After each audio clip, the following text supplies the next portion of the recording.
dan Allah Ta'ala selalu salam ada Muhammad.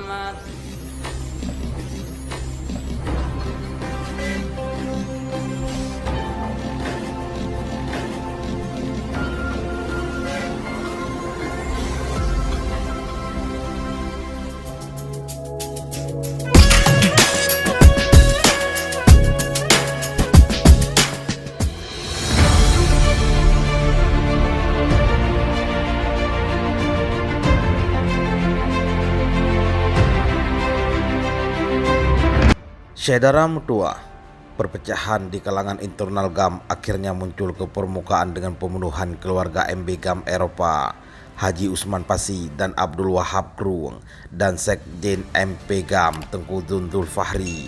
Kemudian diikuti dengan pembunuhan Jafar Sidi SH, Profesor Safwan Idris, Profesor Dayan Daud, keluarga Tengku Johan, dan beberapa lagi yang kesemuanya adalah warga sipil. Pelaku pembunuhan berantai ini masih bebas di dalam masyarakat Aceh tanpa ada pengusutan dan penyiasatan dan pengadilan.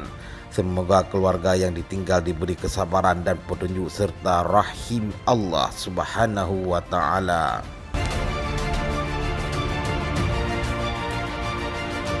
Namun tua, organisasi yang saya pimpin MB GAM berseberangan dengan GAM yang dipimpin oleh Malik Mahmud dan Zaini Abdullah. Kemudian saya singkat menjadi MZ. Ciri khas kubu MZ tidak bisa bekerja sama secara demokrasi. Mereka tidak bisa menerima kritik meskipun kritik untuk membangun dan bertujuan untuk saling mengingatkan. Perpecahan di tubuh GAM yang dimulai dengan perbedaan pendapat soal perlunya sebuah rumah untuk wali negara merangkap sementara sebagai kantor sekretariat GAM, sehingga memecah GAM menjadi dua kubu pro dan kontra. Kini telah berlanjut dengan pembunuhan orang-orang MP GAM dan famili-famili dari MB GAM Eropa. Dimulai dengan pembunuhan Tengku Haji Usman Passi, Tengku Abdul Wahab Krueng, disusul dengan asasinasi Tengku Don Zulfahri. Tengku Haji Usman Passi adalah sepupu dari Muhammad Daud Hussein alias Daud Pane. Mereka berasal dari Pasilu Sigli dan merupakan orang-orang pertama yang menjemput dan mengantar wali negara ketika wali mendarat di Kuala Tari pada tanggal 30 Oktober 1977. Tengku Usman dan seluruh keluarganya merupakan pendukung utama AM, yaitu Aceh Merdeka.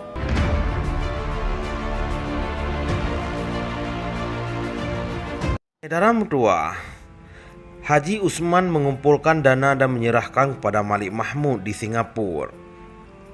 Ia dibunuh karena mempertanyakan mengapa senjata yang dikirimkan ke Pasilu sangat sedikit dibandingkan dengan uang yang telah disetorkan kepada Malik Mahmud. Beliau mempertanyakan itu karena didesak oleh orang-orang yang menyerahkan uangnya kepada Haji Usman untuk dibelikan senjata. Dari Pasilu Haji Usman ke Kuala Lumpur lalu ke Singapura, tetapi di Johor beliau dihalangi oleh anak buah Malik Mahmud dan tidak dibenarkan menemui atasannya di Singapura. Karena kondisi semakin tidak membaik, Tengku Haji Usman Passi kembali ke Kuala Lumpur dan menghubungi UNHCR meminta dikirimkan ke Swedia, dan permintaannya ini dikabulkan oleh UNHCR. Dia ingin bergabung dengan putra-putranya Haji Isa dan Salman di Swedia. Namun beliau menunda keberangkatannya karena sedang sakit dan harus ke dokter. Saudara mutua, saat pulang dari dokter menuju rumahnya di Gombak, beliau tidak menduga ternyata di rumahnya sudah menunggu beberapa pemuda Aceh yang ingin bertemu. Beliau kenal beberapa pemuda tersebut sebagai pernah dijamu makan saat di Pasilu. Tengku Haji Usman mengajak mereka masuk dan dijamu makanan ringan. Menurut penyelidikan forensik Bukit Aman, Tengku Haji Usman Passi dibunuh dengan beberapa tikaman. Polisi menemukan 6 cangkir teh di meja bekas jamuan. Di samping beliau ditemukan jenazah Tengku Wahab Krueng dengan luka tikam di tubuhnya. Terlihat bekas-bekas perlawanan dari Tengku Wahab.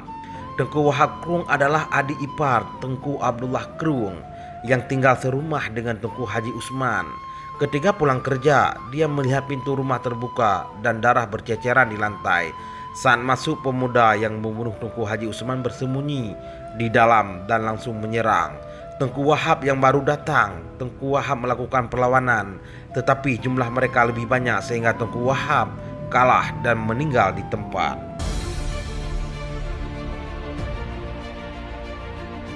Namun seminggu sesudah pembunuhan Tengku Haji Usman Pasi dan Tengku Wahab Keruang, terjadilah asasinasi terhadap Sekjen MP GAM Tengku Dun Dul Fahri.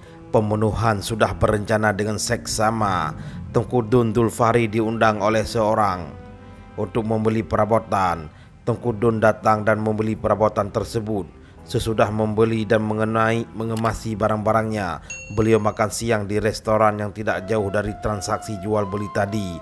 Semua gerak-gerik Tengku Dun diawasi pembunuh. Jadi begitu Tengku Dun masuk ke restoran dan duduk hendak memesan makanan, seorang pemuda masuk dan menembak Tengku Dun di kepalanya dan syahid seketika. Kejadian ini terjadi di depan pengunjung restoran. Pembunuhan tersebut kabur dengan sepeda motor. Belakangan tersebar kabar di kalangan anggota GAM bahwa yang membunuh Tengku Dun adalah Muzakir dari Sanggepidi.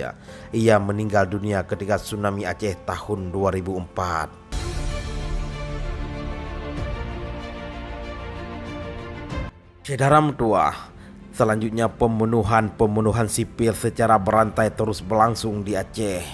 Tanpa adanya pengadilan atau pengusutan siapa pelaku pembunuhan tersebut. Jika dilihat dari orang-orang yang dibunuh, motifnya jelas, yaitu menunjukkan kekuasaan dan membunuh lawan politik. Tujuannya juga jelas untuk meneror lawan, bahkan tidak segan-segan melakukan kekerasan dan menggunakan senjata untuk membunuh lawan politik. Setelah penembakan terhadap Tengku Dun, anggota kubu MZ mengeluarkan pernyataan di media, yakni siapa saja dari MP GAM yang berani melawan atau mengeluarkan pernyataan yang melawan kubunya, maka mengalami nasib seperti Tengku Dun Dul Fahri dan Tengku Haji Usman Pasi. Saudara tua, setelah pembunuhan Tengku Dun Dul Fahri, MP GAM kehilangan pemimpin. Para petinggi GAM di Malaysia meminta saya memimpin MP GAM.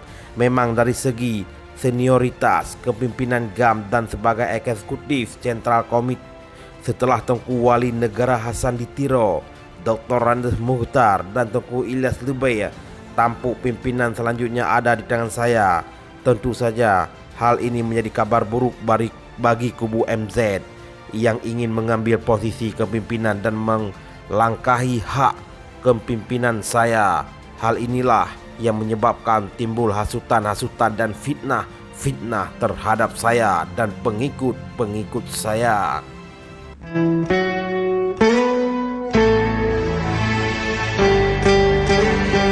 Saudara tua, moto kubu MZ pun menarik, yakni menyokan Romandunggom, yang bermakna kalau bukan kita maka yang lain orang lain. Saya sangat menyayangkan banyak korban yang meninggal dunia yang tidak ada sangkut paut sama sekali dengan politik GAM. Mereka sengaja dihilangkan nyawanya dengan tuduhan orang MP GAM dan dikait-kaitkan sebagai pengikut Dr. Randu Husaini Hasan.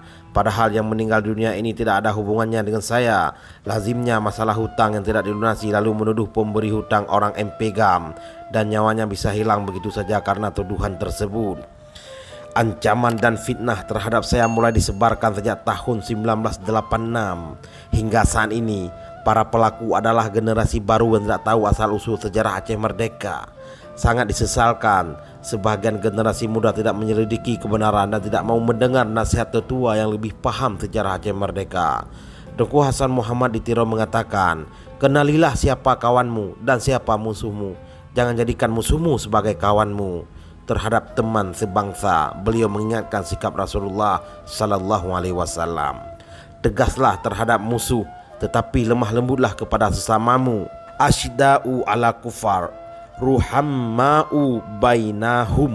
Yang terjadi di Aceh justru tindakan yang berlawanan dengan nasihat Tengku Hasan Muhammad Ditiro, yakni nol toleransi terhadap saudara seperjuangan sendiri, tetapi berpelukan dan bekerja sama dengan bekas musuh. Na'udzubillahi min zalik. Sekian dan terima kasih. Wassalam.